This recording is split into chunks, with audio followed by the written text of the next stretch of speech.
Katanya Rumi, duhai saudara, engkau adalah apa yang kau rasakan dalam pikiranmu. Selain itu hanya tulang dan daging. Kalau kau anggap dirimu bunga, maka engkau adalah taman bunga. Kalau kau anggap dirimu semak berduri, maka engkau hanyalah bahan bakar perapian. Itu maksudnya Rumi, ayo kita garap wilayah batin kita. Kamu nganggap dirimu hari ini apa? Sebagai manusia. Jangan berhenti di kulit dan daging. Jangan sibuk mikir, aku sudah ganteng apa belum ya? Hari ini kayak gimana kelakuanku yang fisik-fisik. Enggak. Coba dilihat batinnya dulu, dibereskan. Kalau yang dalam sudah beres, keluarnya pasti bagus. Itu maunya Rumi. Kalau dalamnya masih belum beres, ya susah. Jadi lampaui dulu yang lahir. Oke. Bahkan banyak amalan-amalan ibadah lahir di banyak hadis jadi tidak bernilai ketika batinnya tidak ikut. Kan banyak itu kan. Kam min so'imin, berapa banyak orang puasa hanya dapat lapar dan haus. Berapa banyak orang sholat hanya dapat capek fisiknya saja, dan seterusnya. Itu berarti apa? Kualitas lahirnya beres, tapi kualitas batinnya belum. Puasa tapi tidak ada menahan dirinya. Kan itu yang di hadis itu maksudnya. Ya bener, nggak makan, nggak minum dari pagi sampai maghrib, tapi aspek menahan dirinya nggak ada. Misalnya sejak pagi sampai maghrib nonton TV terus, jalan-jalan di mall matanya masih ke kiri ke kanan. Itu kan tidak ada aspek menahan dirinya, maka dapatnya cuma lapar dan haus. Sholat juga begitu. Sholatnya di sini tapi pikirannya di komputer, pikirannya di HP, ada suara tweet-tweet, ada SMS ini mesti ada. Jadi fisikmu ada di sini tapi pikiranmu di sana. Sholatmu tidak ada ruhnya. Bilang Allahu Akbar tapi otomatis kayak robot. Baca Fatihah tapi Fatihahnya tidak hadir dalam dirimu. Itu persis kayak HP-mu yang bisa ngaji, tidak ada ruhnya. Ya, mungkin dulu pernah tak ceritain ya, ada yang tanya pada saya, Pak, HP yang bisa ngaji itu kalau dibawa ke WC kira-kira boleh tidak Pak? Kan itu Quran. Jawabannya susah. Ada kiai ulama Arab yang jawab boleh. Kenapa? Asal di WC nggak disetel ngajinya. Nggak kamu sambil di WC terus ngaji bismillah, nggak boleh. Tapi kalau ada aja dalam HP tidak apa-apa. Analoginya apa? Pikiranmu. Kamu hafal Fatihah enggak? Hafal. Berarti di kepalamu ada Fatihahnya. Wong hafal. Kalau kamu masuk WC, masuk hafalannya mau dibuang kan enggak? Berarti tulisannya ada, hafalannya aja, masuk WC asal enggak kamu bunyikan waktu di dalam WC. Nah itu HP-nya saja itu kan enggak ada ruhnya. Jadi kalau kamu ngaji, kalau kamu sholat, ketika jiwamu enggak hadir, batinmu enggak hadir, ya cuma dapat wadahnya saja, enggak ada isinya. Bahkan mungkin lebih bagus HP-mu, tartilnya jelas. Iya, kalau kamu ngaji dewe kan masih pelekak-pelekuk. Nah, jadi rumus pertama katanya Rumi, yuk dilampaui yang lahiriah. Jangan berhenti hanya sudah bisa melakukan amal-amal lahir. Dibereskan dulu yang batin. Oke, rumus selanjutnya. Ini sebelum cinta ya, belum, biar nanti paham apa maunya Rumi. Ini sama kayak banyak sufi yang lain. Katanya Rumi, manusia ini jagat kecil. Bahasa filsafatnya mikrokosmos, alam sohir. Alam semesta ini alam kabir. Dalam diri mikrokosmos ada makrokosmos, ada dalam dirimu terkandung semua unsur-unsur alam semesta. Makanya Al-Quran menyuruh, lihatlah sekelilingmu dan lihatlah dirimu sendiri. Karena dalam diri kita, apa yang ada di alam dalam diri kita ada, dalam bentuk mini. Unsur-unsur alam apa saja itu sebenarnya ada. Mineral kah, air, api, udara, tanah, ada semua dalam diri kita. Jadi kita ini mikrokosmos. Maka pertama-tama pahamilah dirimu, kenali dirimu, lihatlah ke dalam. Nah, kalau sudah paham diri kita, kita akan paham alam semesta.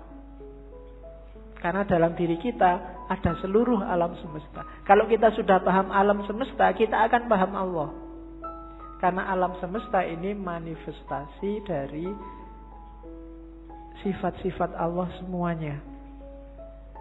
A sampai Z.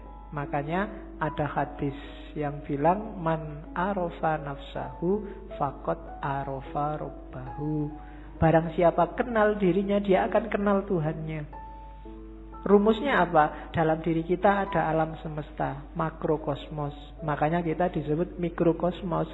Begitu kita paham makrokosmos dan mikrokosmos, kita akan paham tentang Tuhan. Kenapa? Karena alam semesta ini isinya adalah manifestasi dari semua sifat-sifat Tuhan. Tuhan yang penyayang, Tuhan yang pemaaf, Tuhan yang teliti, Tuhan yang maha adil, dan seterusnya. Itu kan ada di alam semesta ini. Keadilannya, sayangnya, dan seterusnya itu kan bisa kita lihat di jagat besar, termasuk jagat kecil diri kita sendiri. Betapa telitinya Allah. Misalnya matahari itu kalau lebih dekat 10 cm aja dari bumi, bumi tidak akan kuat, dia akan terbakar dan kalian tidak bisa hidup. Atau dia lebih jauh 10 cm saja, bumi juga tidak akan ada kehidupan, pasti akan beku. Kok matahari bisa pas begitu? Itu ketelitian Allah. Tidak mungkin nggak sengaja. Itu iseng aja, Pak, nggak sengaja. Tidak, itu Allah yang teliti. Tubuhmu kan juga teliti. Sikunya pas gini, coba sikunya di sini mungkin kamu ya susah. Ya kan? Kenapa yang tumbuh terus rambut ini kok nggak tumbuh terus? Kalau jenggot bisa panjang tapi ini nggak bisa panjang, dan seterusnya. Itu kan ketelitian Allah. Dalam alam zohir dan alam kabir, kamu bisa membaca semua tanda itu dan menemukan Allah dan memahami Allah. Maka man arofa nafsahu faqad arofa rabbahu. Jadi manusia sebagai mikrokosmos dan makrokosmos. Maka hakikatnya kita dan alam itu levelnya sama. Jangan mengeksploitasi alam, jangan merusak. Itu apa? Karena ini bagian dari kita. Termasuk dengan sesama. Kita dan masyarakat yang lain itu satu. Kita dan alam semesta itu satu. Hanya kita dalam bentuk mini. Oke, saya lanjutkan. Karena malam ini materinya agak banyak. Ini kalimat yang saya suka dari Rumi. Jangan engkau seperti iblis, hanya melihat air dan lumpur ketika memandang Adam. Lihatlah di balik lumpur beratus-ratus ribu taman yang indah. Kalimat ini menurut saya penting karena orang Indonesia hari ini cara berpikirnya landasannya adalah suudzon. Nganggap orang lain jelek, khususnya yang berbeda dengan dirinya. Kalau sudah benci, tidak ada baiknya sedikit pun. Itu disindir oleh Rumi. Orang kayak gini, kayak iblis, yang melihat Adam hanya dari sisi air dan lumpurnya. Tidak melihat bahwa siapapun itu kalau manusia di balik yang fisik yang kelihatan, mungkin yang kurang ajar, yang jahat, yang ada entitas ketuhanan. Ketika di Al-Quran Allah bilang wa nafakha fihi min ruhi, dan kutiupkan dalam diri manusia itu sebagian dari ruhku. Itu kan ya untuk semua manusia, tidak cuma untuk orang baik saja. Ya orang jahat ya ada ruhnya juga yang bagian dari Allah. Hanya saja di orang-orang yang jahat, yang jelek ini, ruhnya Allah ini terhijab banyak sekali dia, sehingga tidak kelihatan, sehingga gelap. Tapi dia tetap manusia, harus ditolong.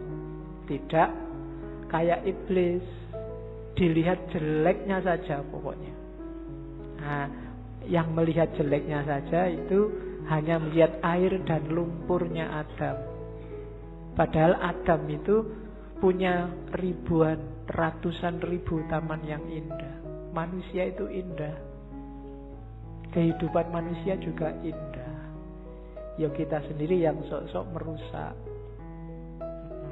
dengan nafsunya tentunya ya. Hari ini kita sering jadi iblis. Kita ya jangan nunjuk orang lain.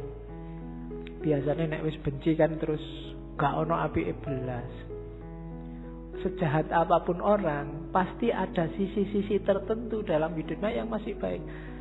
Perampok, pembunuh itu kalau pas dia makan, ya ketika dia makan ini baik, wong dia memelihara jasad titipan Allah dalam dirinya. Waktu dia pulang, misalnya punya anak kecil terus ndulang anaknya, itu ya baik. Mungkin terus dia mandi, menjaga kebersihan, itu kan juga baik. Mungkin di antara hasil curiannya eman-eman ini, sedekah sebentar, tetanggaku ada yang tidak, iki yo apik meskipun barang colongan itu tadi. Malingnya jelek iya, ngerampoknya jelek, tapi banyak sisi yang baik dalam kehidupannya. Tapi kalau begitu kita benci, yang baik-baik ini nggak kita lihat. Sebaliknya kadang-kadang juga begitu kita suka, yang jelek-jelek nggak kita lihat. Nah, maka yang penting yang pertama jangan kayak iblis ya, suka benci orang lain. Kalau ada orang tersesat, diingatkan. Kalau dia ngeyel, ya sudah, kan gitu rumusnya. Ada orang mau ke Jakarta kok jalannya ke timur, ya jangan dimarahi, jangan dipisu-pisui, dipukuli, kurang ajar kamu ke Jakarta kok ke timur, kan enggak. Ya mas, Jakarta itu ke barat, sampai kok jalan ke timur, ya suka-suka saya dong. Ya sudah, kan gitu aja. Hari ini kan kamu gitu, ada orang kamu anggap sesat, terus kamu marah-marahi, kamu pukuli, nggak ditunjukkan yang benar gimana. Tunjukkan ya, tugas kita kan cuma tabligh, sampaikan aja. Kalau nggak diterima ya sudah. Perkara nek kamu kesasar mau ke Surabaya kok terus nyampe Banyuwangi, mau ke Jakarta nyampainya Banyuwangi, ya dinikmati saja. Urusannya dia. Nah, yang penting kita jangan jadi iblis. Kalau ada orang beda, orang kita anggap sesat, terus kita lihat jeleknya saja. Terus, ini penting juga, akal. Rumi termasuk orang yang memposisikan akal tidak sebagai puncak. Akal itu penting, tapi akal hanya transit. Akal harus dilampaui. Tidak boleh orang berhenti hanya di akal. Di Masnawi itu ada cerita yang mungkin sering dikutip orang. Cerita ahli bahasa dan tukang perahu. Jadi ada ahli bahasa naik perahu sama tukang perahunya. Sambil naik perahu terus ngobrol. Mas, tukang perahu, sampean ngerti nggak kalimat majemuk itu apa? Nggak ngerti pak. Sampean sudah tua kalimat majemuk aja nggak ngerti. Rugi sampean hidup itu. Sampean ngerti nggak kalimat sastra itu kayak gimana? Nggak tahu pak. Apalagi sampean sudah umur tua gini sastra aja nggak ngerti. Buat apa umur sampean dihabiskan? Sampean ngerti nggak? Pokoknya diajak ngobrol gitu, dimarahi terus, dilecehkan terus. Tiba-tiba terus ada badai. Kapalnya mau tenggelam, katanya yang punya perahu, waduh ini pak, sampean bisa nggak berenang? Nggak bisa. Sampean sampai tua berenang aja nggak bisa, ya wassalam sampean mati, bye-bye tak tinggal ya, sudah selesai. Nah, itu cerita ini terkenal, nanti variasinya macam-macam. Tapi ini Rumi mau nyindir bahwa ya bolehlah ada orang pinter, tapi sepinter-pinternya orang itu kan sesuai bidangnya. Yang pinter filsafat mungkin tidak ngerti sama sekali tentang fikih. Yang pinter fikih mungkin tidak ngerti tentang kalam. Yang teknik mungkin tidak ngerti tentang kedokteran. Sak jago-jagonya Habibie, kamu tanyain, Pak Habibie, ngerti nggak teorinya Ghazali tentang? Nggak ngerti dia. Dia ilmunya penerbangan. Jadi, ndak. Maka orang pinter yang sombong itu janjane orang bodoh. Sepinter apa sih dia? Ilmunya seluas apa sih? Ndak ada. Orang itu selalu pinternya fakultatif. Sesuai fakultasnya masing-masing. Ndak ada ilmu universal. Makanya ndak ada kuliah di universitas, yang ada di fakultas. Universitas cuma mengkoordinir. Kalau digabung dari banyak fakultas, jadilah universitas. Kan logikanya begitu. Jadi cerita ini sebenarnya Rumi menyindir, ndak. Sejago-jagonya akalmu hanya bisa menangkap sesuai pengalamanmu masing-masing. Ndak akan lebih dari itu. Tapi saya ngerti dunia luar angkasa loh Pak. Ya, paling kamu pernah baca buku tentang luar angkasa, kan itu aja. Filsafat saya juga ngerti, matematika juga ngerti. Yang kebetulan kamu ngalami membaca atau ngalami belajar. Yang tidak ya enggak. Sokrates mungkin orang paling pinter, tapi sama istrinya urusan nyambel apa urusan bikin sayur itu tetap menang istrinya. Ya kan? Sepinter apapun Immanuel Kant, kalau bannya bocor, kan ada cerita satu ketika Immanuel Kant bannya bocor, sadelnya patah. Begitu nyampe di tukang sadel, Immanuel Kant pengen nguji yang punya, tukang sadel tolong saya dibikinin sadel yang pakai rumus trigonometri plus 2. Kalau dari tukang sadel tidak bisa saya. Kalau sadel biasa bisa, kalau pakai rumus macam-macam tidak bisa. Ya memang beda ilmunya. Jadi yang pertama catatannya akal itu tidak segalanya. Kalau kita hanya bersandar pada akal, maka kita bersandar pada batas pengalaman kita sendiri. Karena sejauh apapun ilmu kita, ya sebatas yang pernah kita alami. Ilmunya mahasiswa filsafat pasti beda dengan mahasiswa pendidikan, pasti beda dengan mahasiswa teknik. Itu batasnya akal. Jadi saya bilang tadi, akal hanya transit. Katanya Rumi, akal, jasmani, lahiriah, ini harus sih, cuma dia bukan tujuan. Dia hanya alat transit kita untuk menggapai yang lebih dalam, lebih tinggi, wilayah ilahiyah. Jadi jangan dihentikan akal untuk akal. Atau kalau fisik misalnya harta untuk harta, tidak bisa berhenti di situ. Karena hidup kita ini rumusnya adalah inna lillahi wa inna ilaihi roji'un. Dari Allah dan sekarang sedang berjalan menuju Allah lagi. Maka apapun pengalaman, kalian punya apapun, ngerti ilmu apapun, punya harta apapun, punya kebisaan apapun, harus dalam rangka mendukung berjalan semakin dekat pada ilaihi roji'un. Termasuk akal. Kita dikasih Allah akal, panca indera, itu sebagai sangu untuk ilaihi roji'un. Jangan sampai tersesat. Bahkan Allah saking sayangnya sama kita, gak cuma itu, kita dikasih buku pedomannya langsung, namanya kitab suci. Enggak itu juga, karena khawatirnya kita enggak mau baca, kita dikasih nabi juga, dikasih rasul juga. Dalam rangka apa? Biar langkah kita ilaihi roji'un ini pas, enggak keliru. Maka katanya Rumi, akal kita, panca indera kita, apapun yang kita bisa, yang kita miliki, ini harus jadi jalan, harus kita lampaui menuju ilaihi roji'un tadi, dalam rangka bertemu dan berjumpa sama Allah. Kalau enggak, berarti satu di antara dua. Kalau bukan kesia-siaan yang nanti kita sesali, mungkin juga ketersesatan. Sia-sia itu tidak ada gunanya kita tuas capek. Tersesat itu kita nyeleweng, jalurnya tidak ilaihi roji'un. Kalau Al-Quran bilang yang bisa ilaihi roji'un itu nafs mutmainnah. Ya ayyatuhan nafsul mutmainnah, jiwa yang tenang. Maka tugas kita di dunia ini bikin nafs kita mutmainnah, biar nanti bisa ilaihi roji'un, bisa kembali dengan mulus, dengan lancar pada Allah. Nah itu akal. Jadi termasuk ngaji ini ya. Ngaji ini tidak boleh bikin semakin jauh dari Allah. Harus bikin paling tidak selangkah kecil lebih dekat sama Allah. Kalau enggak, mending kamu tidak usah ngaji.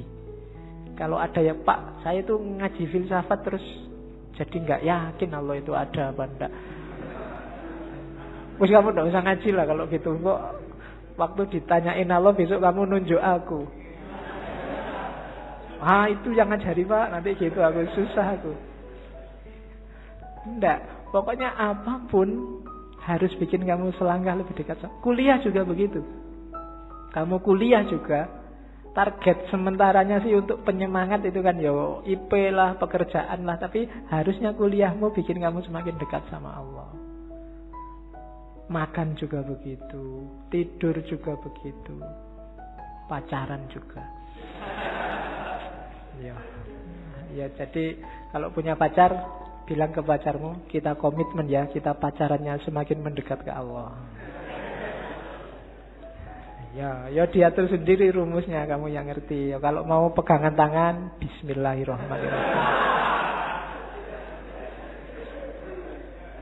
Ya, kalau sudah, Alhamdulillah. Oke, itu maunya Rumi. Jadi apapun fasilitas yang diberikan Allah pada kita sekarang, manfaatkan itu untuk ilaihi roji'un. Hakikat kita ada di situ. Dan semua yang bikin kita semakin jauh dari ilaihi roji'un, hindarilah. Termasuk mungkin yang casingnya, casing itu kan tampakan luarnya, kelihatannya ini sangat agama deh, kelihatannya ini sangat islami deh, tapi kok rasanya bikin kamu semakin gak dekat sama Allah, mending dijauhi. Oke, itu Rumi. Saya ingin ngomong sedikit tentang ini. Tarian berputar Darwis, Whirling Darwis. Di tarian ini ada beberapa kunci ajarannya Rumi. Ya kalian lihat kemarin di masjid juga ada. Itu ada rumusnya. Mungkin kalian lihat ini kan semakin muter semakin cepat, semakin lemah semakin cepat. Ada yang tanya kok enggak pusing ya? Enggak. Ada rumusnya. Kalau pengen enggak pusing, yang pertama, waktu muter, kepalanya jangan ikut muter. Jangan ikut geleng, jangan ikut ngangguk. Yang kedua, jangan merem. Kalau merem, ada kecenderungan lebih pusing. Yang ketiga, jangan lirak-lirik. Pandangan matanya harus lurus. Jadi yang gerak cuma badannya. Posisi tangan itu penting. Tangan kanan menunjuk ke atas, tangan kiri ke bawah. Ini menjemput, menunggu hidayah dari Allah. Kalau sudah dapat, disebarkan ke bawah. Jangan dilek dewe basa Jawane. Aja dipek dewe. Kalau dapat ilmu banyak, kalau dapat yang penting-penting, ya disebarkan. Jangan pelit. Jangan nunggu diundang dan dibayar baru mau ngajar. Ya. Wong ilmu kamu nggak beli. Saya selalu bilang ilmu itu bukan karena usaha kita, tapi dikasih Allah. Kalau belajar itu kewajiban kita, tapi dapat ilmu atau tidak itu terserah Allah. Makanya kadang-kadang ada mahasiswa kuliah kok ngantuk. Jangan dimarahi, mungkin memang belum rezekinya dapat ilmu dari dosennya. Jadi ini menjemput hidayah, yang ini menyebarkan. Terus mutarnya berlawanan dengan jarum jam, yaitu ada filosofinya. Kayak tawaf itu kan berlawanan dengan jarum jam juga. Ya mungkin filosofinya, kalau manut jarum jam itu berarti ikut ritmenya dunia, ikut ritme sehari-hari. Tapi yang spiritual itu ritmenya dibalik. Kita geraknya tidak mendatar tapi ke atas. Saya sering ngasih ilustrasi. Kalau kamu sudah masang mur itu, kamu muternya kan harus berlawanan dari arah jarum jam, baru murnya lepas ke atas. Tapi begitu kamu searah jarum jam, murnya akan semakin mancep, semakin ke dalam. Maka tarian ini juga muternya berlawanan, biar ada energi vertikalnya, energi ke atasnya. Itu diantara rahasianya. Ada topinya. Topi ini kalau di Rumi, topi yang tinggi itu isyarat dari kuburan, makam, nisan.